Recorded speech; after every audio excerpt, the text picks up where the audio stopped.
आज हम आपके सामने लाने जा रहे हैं 14 अगस्त की रात का वो सच जिसे हर भारतीय जानना चाहेगा। वो रात जिसने हिंदुस्तान का इतिहास, भूगोल, भविष्य और सोच को बदल दिया। वो रात थी आजादी की रात।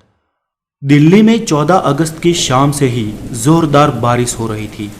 रात 9 बजते बजते रायसीना हिल्स पर करीब 5 लाख लोगों का हुजूम जमा हुआ था।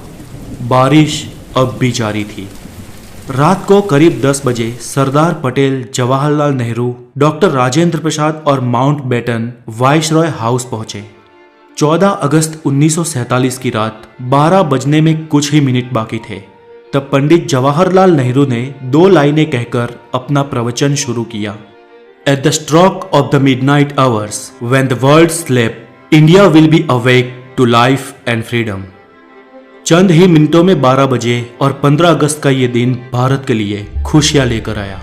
190 सालों बाद ब्रिटिश हुकूमत से देश स्वतंत्र हुआ था, लेकिन इन खुशियों के साथ उतना ही गम था, क्योंकि भारत ने अपना 3,46,737 स्क्वायर किलोमीटर का पूरा विस्तार और करीब 8 करोड़ 15 लाख लोग एक ही रात में गंवा दिए थे।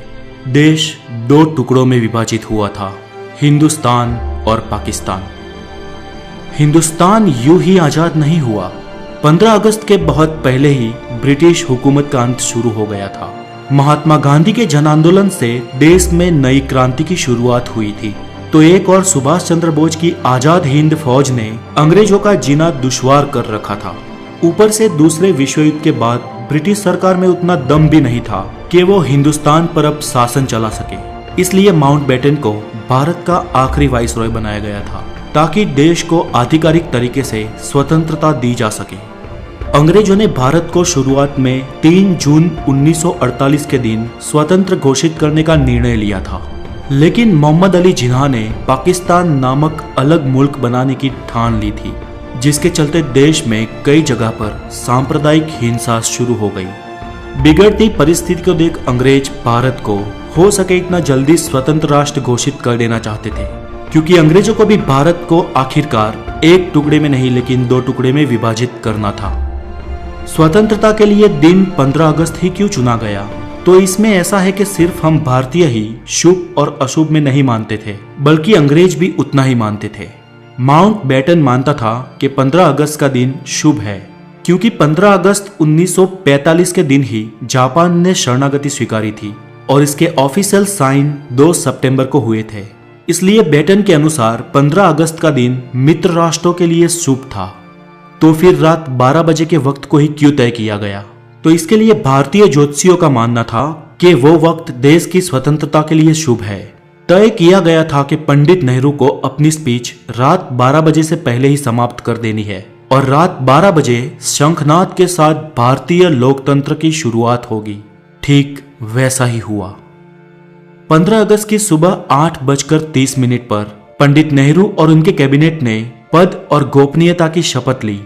रात की लगातार बारिश के बाद सुबह आसमान बिल्कुल साफ था। लोग बेसब्री से इंतजार कर रहे थे आजाद भारत के तिरंगे को लहराते हुए अपनी आंखों से देखने का।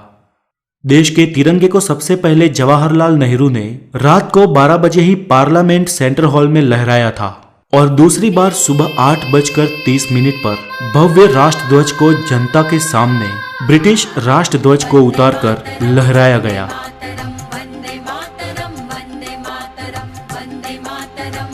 देशवासियों की आंखों में खुशी के आंसू थे।